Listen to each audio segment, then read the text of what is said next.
Kristo Yesu akuzwe. Ikaze ku biganiro Ibirari By'Ubutagatifu. Mushobora kwibaza izina icyo risobanura. Ibirari naho abandi banyuze, ni inzira za kera zari nyabagendwa ariko zigasa nkaho zitakibukwa.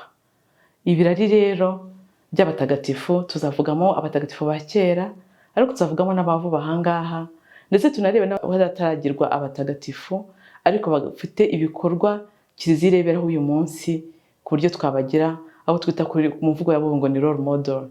Ubuzima bwacu bwa buri munsi dukenera abo tureberaho, rero no kugira ngo tugane inzira ijya mu ijoro dushyigikiwe n'ubuvunyi bwabo bose, dukeneye kubiganiraho.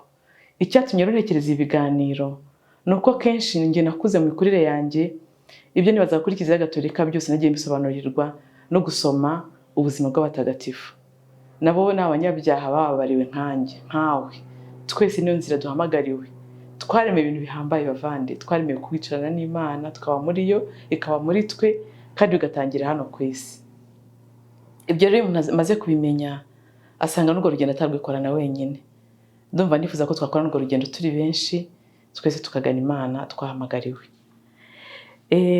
Icyatumye none ntekereza iki kiganiro, ntekereza ibintu byagiye bituma nguma muri Kiliziya Gatolika. Murabizi ko mu mikurire ya muntu hari aho agera akaba yakwibaza ku byo arimo, akaba yakwibaza ngo kuki ndi hano, kuki ndi muri ibi, cyane cyane muri cyagihe cy'ubugimbi n'ubwangavu, aho umwana watangiye gusobanukirwa no gushaka gusobanukirwa kugira ngo ajye mu bintu yemera neza. Nasomye rero ibitabo bitandukanye. Mu rugo nageraga data wacu waguraga ibitabo byose by'aba Yehova, by'Abadivantiste, iby'andi madini atandukanye. Abo mwebwe mufite n'amafilme, rimwe na rimwe harimo n'ubuyobe bukabije, mufite ibitekerezo by'imitekerereze mishyashya bita ngo niyo age, byiganjemo imitekerereze yo mu bihugu byo muri Aziya, n'iyobokamana ryabo ririmo ubuyobe bwinshi bitewe n'uko batamenye Kristo ngo bamwemere. Ibyo byose rero bishobora kubajyana kure mu kwemera, ndetse mukanibaza ku byo murimo.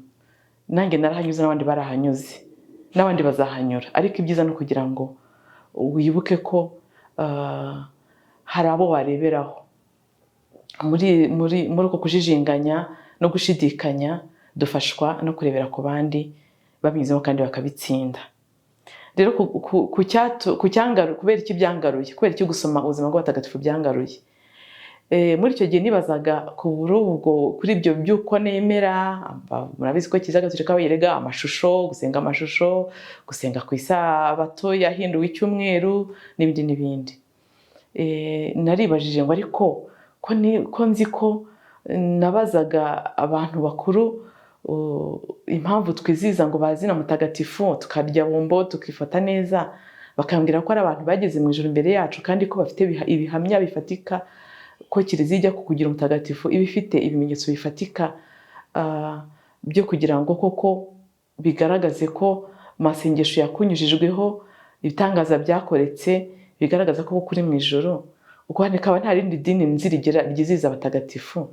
Buriya si uko Kiliziya Gatolika koko yemera ibintu bifite n'ishingiro.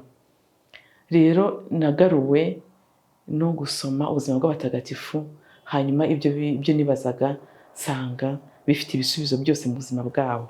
Indi mpamvu y'ibiganiro rero nifuje kubikora mu Kinyarwanda, kuko kenshi ibitabo nagiye nsoma byabaga biri mu zindi ndimi z'amahanga, kandi wenda Abanyarwanda benshi batabasha kuzumva, kandi bashaka kwitagatifuza. Ugasanga wenda batahira misa cyangwa se amakoraniro y'abasenga, ni byiza cyane, ariko byunganiwe n'ubuzima bw'abatagatifu bihishe muri ibyo bitabo byo mu ndimi z'amahanga, bashobora kugira ubukungu bwisumbuyeho. Nzabaganiriza rero ku batagatifu namenye, nkunda kwiyambaza, navuga b'inshuti, ariko nzanaganira n'abandi bakristu biyambaza abo batagatifu njye ntamenye, cyangwa se ntasobanukiwe cyane n'ibyabo, nabo mbabazanira mu biganiro, muganire, babaganirire, babasobanurire. Mu biganiro tuzagirana ntabwo nzabikora njyenyine, ahubwo nzakenera n'abandi bakristu.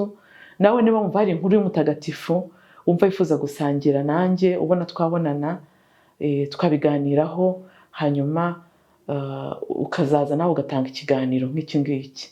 Ndumva nifuza ko urugendo twarukorana nka Kiliziya ishaka gusobanukirwa n'ubuzima bw'abatagatifu, no kugira ngo tubigireho natwe tugere ku cyo twahamagariwe. Hasingizwe Imana, abamarayika n'abatagatifu bayo.